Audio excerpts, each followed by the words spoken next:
everyone, here I am with today's The Hindu editorial of 20th August 2021.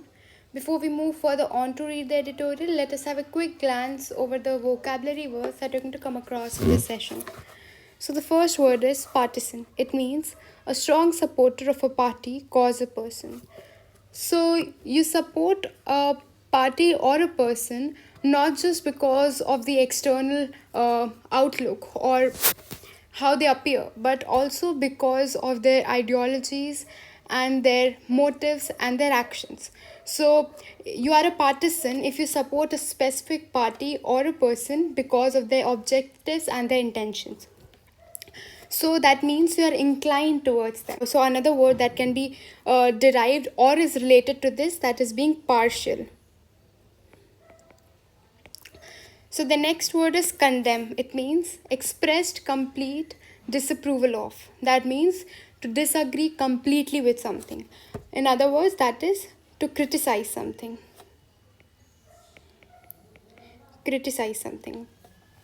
Next is allegedly. That means used to convey that something is claimed to be the case or have taken place although there is no proof. That means you are saying that this is what actually happened and this is how it is, but you do not have any proof or an evidence to back your statement. So that is allegedly. Alluding is suggest to call attention to, indirectly hint at. That means to not directly just tell it, but give different hints in an indirect way to tell something.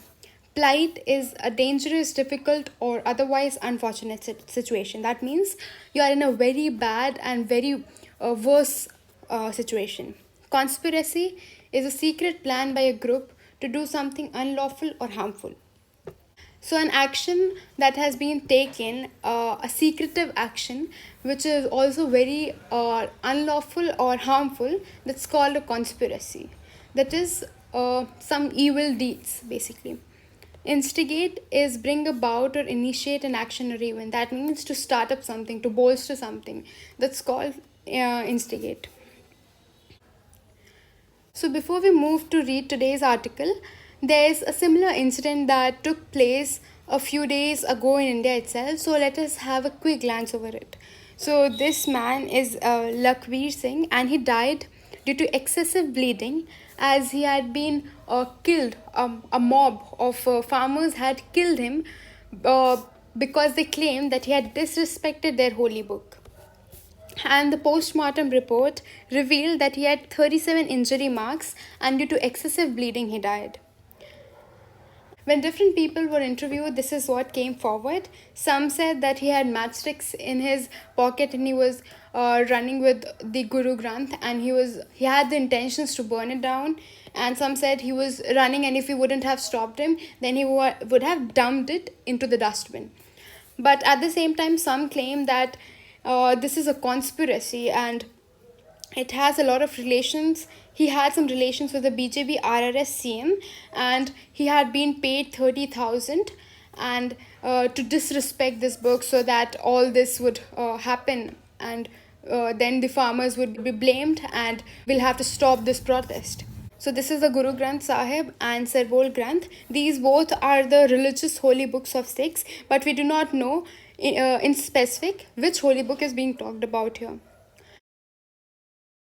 But when further interviews were done with her family, we got to know that he was a drug addict, and that's why his wife did not live with him and lived at her parental house. But she said that he was a very religious man, and he used to go to the temples twice a day and used to do prayer wholeheartedly and never disrespected this religion, and I'm sure he would never do this.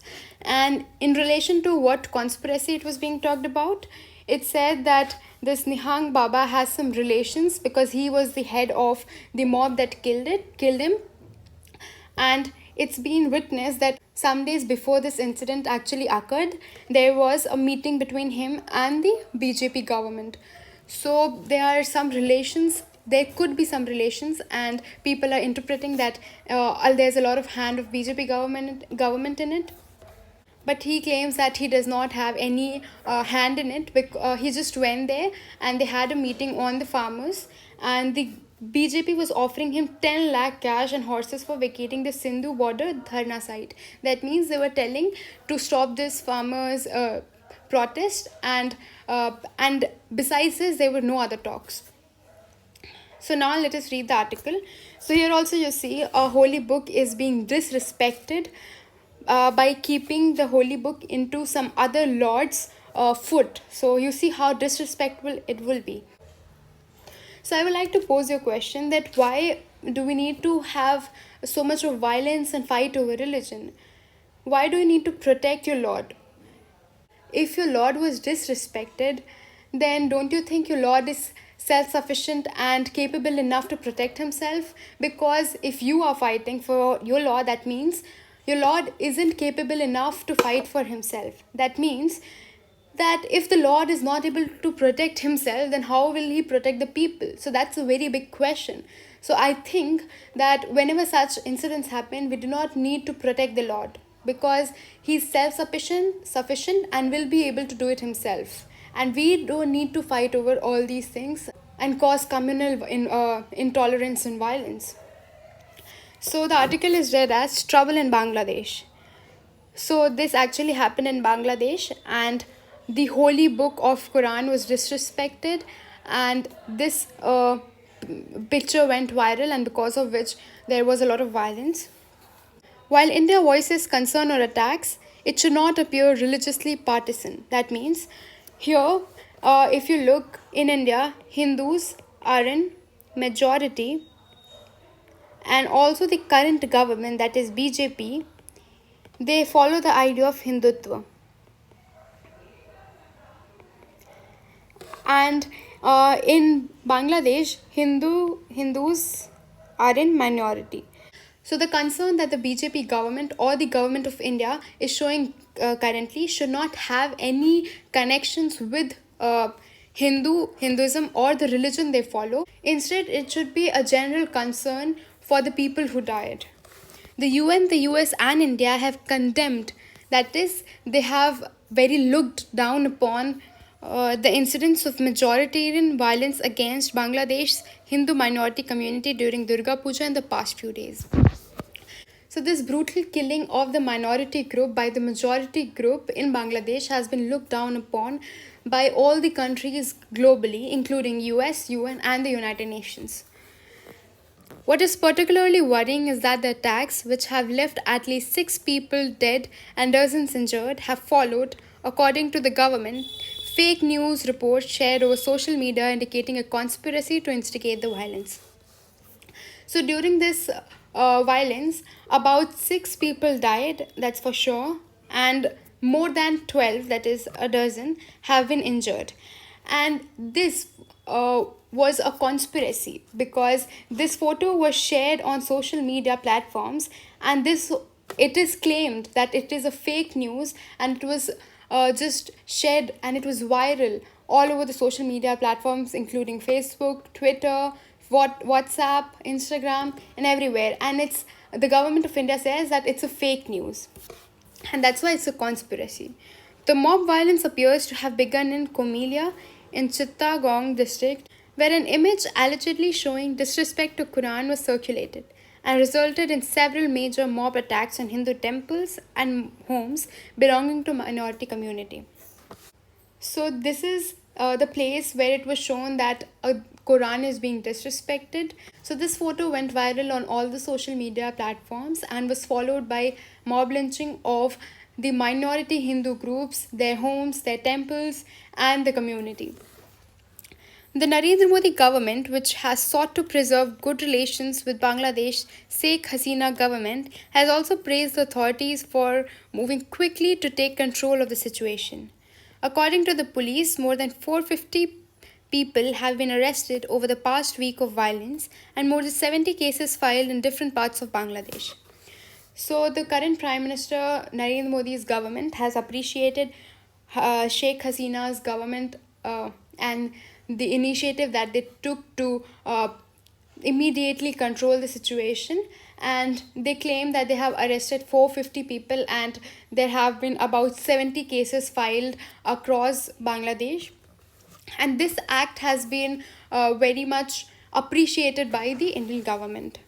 Prime Minister Hasina has promised strict action and sought to reassure minorities during an address via video conference to Hindu devotees at the Keshwari National Temple. So, the Prime Minister of Bangladesh reassured and addressed to the Hindu minorities through a video call and told them that things are being looked into, and we assure you that things will be better now and no further attacks will be done, and we'll try to take things into control.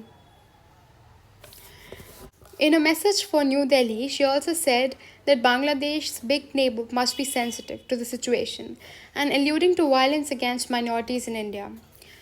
So, if you look in South Asia, some the countries include Pakistan, India, Nepal, Sri Lanka, Bangladesh, Myanmar, and so if you look, India is the biggest country in the South Asia. So here, Bangladesh's Prime Minister claims that India must be sensitive to what's happening, and alluding is basically to give hint, and she's giving hint indirect way. She's saying that India should focus on what is being done to the minorities living in India, and asked that nothing is done there in India that affects our country Bangladesh. So this line can only be related to the situation that I told before, that on 15th of October the man who was killed by the farmers. So here she's saying that whatever happened there is not at all related to what happened here. The killing of Hindus in Bangladesh is not a response to the mob lynching of the Dalit that was killed in India a few days ago. The Indian High Commission in Dhaka, which was in touch with law and order officials at the center, also stepped in to meet with the members of Bangladeshi Hindu community, including representatives from the ISKCON group that was attacked. So the Indian High Commission in Dhaka, members from there also stepped in, and they met the Bangladeshi Hindu community and also the ISKCON group. So the ISKCON group is basically members of a temple that is there in Bangladesh. They are called the ISKCON group, and they were also tagged. The ISKCON headquarters in West Bengal, as well as BJP leaders, also called on Mr. Modi to personally intervene. So the members of ISKCON and the BJP leaders of India, they also asked Mr. Modi to intervene in this. So there are two words, interfere, and the other is intervene. Intervene is to get involved in a matter for the betterment, or you have good intentions, but interfere is just getting into it and further complexing and intensifying the situation. Given the seriousness of the attacks and the fear that has gripped the Hindu minority in Bangladesh, the international and Indian concern is not surprising. So the attacks that has been done on the minority Hindu group living in Bangladesh is very heart-wrenching. So it's not surprising that we're seeking attention from across the globe. However, New Delhi will have to act cautiously in light of all the various links between India and Bangladesh. But here, India will have to be very cautious and be very careful on what they speak and what actions they take. This is said because of the very different ethnic composition of both the two countries. If you look in India, Hindus are in majority, wherein Bangladesh it's the other way around. Hindus are in minority. And in Bangladesh, Muslims are in majority, whereas in India, they are in minority. So if India takes the favor of Hindus because it's in majority in their country, so that's really going to affect the bond or the relationship that is between the two countries. So India needs to be very careful at this crucial point. While the Indian High Commission's act of meeting local minorities come from a sense of compassion, it could be read as an act of interference. So the act of the Indian High Commission to meet the minorities living in Bangladesh was out of compassion, out of pity, but this can also be looked at they are supporting the Hindus and interfering in the religious matters of the country Bangladesh. The impact of the citizenship Amendment Act in 2019 had a widespread effect in Bangladesh, and at least 12 people were killed in protest against Mr. Modi's visit to Dhaka earlier this year. So here it's trying to emphasize on how these two countries are very much related, because when this Citizenship Amendment Act was passed in 2019 before the COVID 19, there was a lot of revolt going on across the country. But at the same time, when Mr. Modi went to Bangladesh this year, in response to that act, there was a lot of protest and about 12 people died there. So, things happening in India do not only affect the citizens here, but also people living in the neighboring countries. As a regional leader, India has every right to be concerned about the plight of the communities in the subcontinent. So, as a regional leader, because we are the biggest country in this region, and also we are far more developed than our surrounding countries, that's why it's called that India is a leader here, and that's why we have all the rights to be concerned about the plight or the bad situations of the communities in our region. However, it must ensure that its domestic drivers do not upset carefully built foreign relations. So, here, domestic drivers is being basically talked about the leaders, our political leaders. So, here, any misguided steps by the leaders can affect the relationship between Bangladesh and India. So, the leaders need to be very careful on what actions they are taking or whatever they are speaking. Any act that is seen as religiously partisan is bound to destabilize the otherwise close and productive relations between the two countries, which have shared a history of cooperation over much of the past 50 years. So, as we know, there is a lot of disparity between the ethnic composition of both the two countries. So, any steps by the leaders in India that is inclined towards any one religion is going to severely affect the relationship between the Bangladesh and India, which has been continuing or has been there for 50 years now. And so we need to be very careful. Otherwise, our external affairs or external relationship with countries is going to weaken and even worsen with time. So that was it, and thank you, everyone.